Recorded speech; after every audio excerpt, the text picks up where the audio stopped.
En el Atlántico Sur hay unas islas con dos nombres. Para Argentina son las Malvinas. Para el Reino Unido y quienes viven allí son las Falkland Islands. El nombre que elegimos parece una palabra, pero para millones de personas contiene una historia entera. Hay países que se explican con fronteras, y hay otros que solo pueden comprenderse a través de aquello que nunca dejaron de perder. Argentina vive en lo que canta, en lo que heredó, y en los nombres que se niega a olvidar. Esto es Argentina Interior. No venimos a ganar una discusión, venimos a escuchar la historia que todavía respira debajo de ella. Mucho antes de que Argentina existiera como nación, navegantes europeos cruzaron estas aguas. Desde sus cubiertas avistaron costas remotas que todavía no tenían un lugar estable en los mapas europeos. Franceses, británicos y españoles establecieron asentamientos en distintos momentos del siglo XVIII. España terminó administrando las islas desde Buenos Aires. Gran Bretaña se retiró en 1774, aunque dejó constancia de que no renunciaba a su reclamación. Después de la independencia, las Provincias Unidas del Río de la Plata consideraron que heredaban los derechos españoles.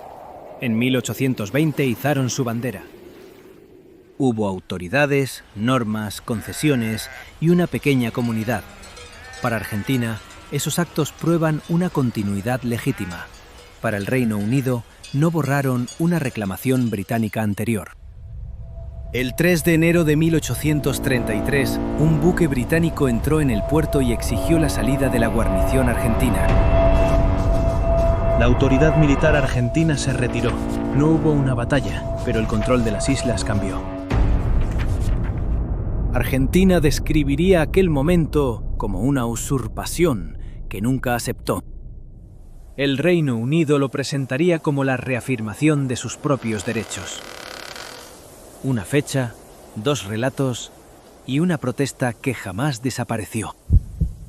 Para Argentina, la cuestión gira en torno a la integridad territorial.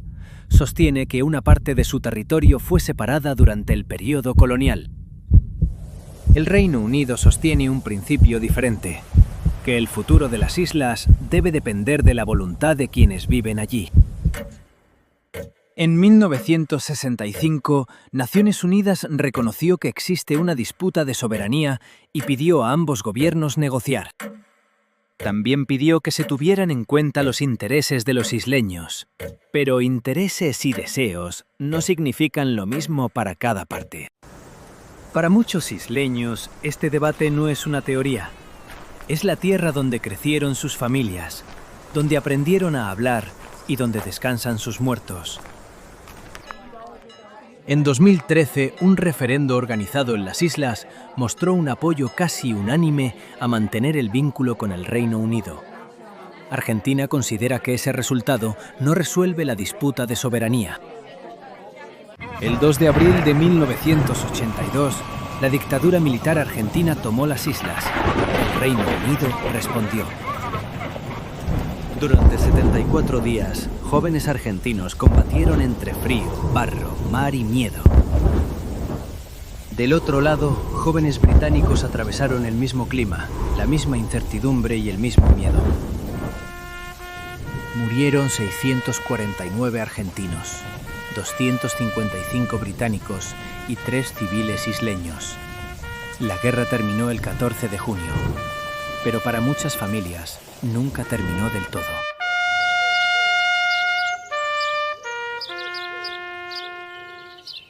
La derrota aceleró el regreso de la democracia en Argentina. En el Reino Unido, la victoria transformó la política y reforzó una nueva confianza nacional.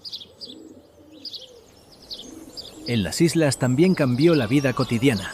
Se fortaleció una identidad propia, pero ninguna guerra consiguió responder la pregunta que ya existía antes de ella. Argentina continúa reclamando la soberanía e insiste en retomar las negociaciones. El Reino Unido mantiene que no habrá cambios sin el consentimiento de los isleños.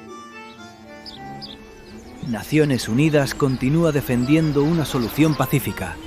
La geografía permanece inmóvil. Lo que sigue enfrentado son las distintas formas de recordar. Tal vez una tierra no pertenezca solamente a quien puede dibujarla en un mapa. Tal vez también pertenezca a quienes la recuerdan cada día. Comprender las Malvinas o las Falklands no exige olvidar una historia. Exige reconocer que existe otra. Ninguna paz será completa mientras la memoria del otro solo pueda sentirse como una amenaza. Porque comprender un país no empieza cuando encontramos respuestas. Empieza cuando aprendemos a hacer mejores preguntas.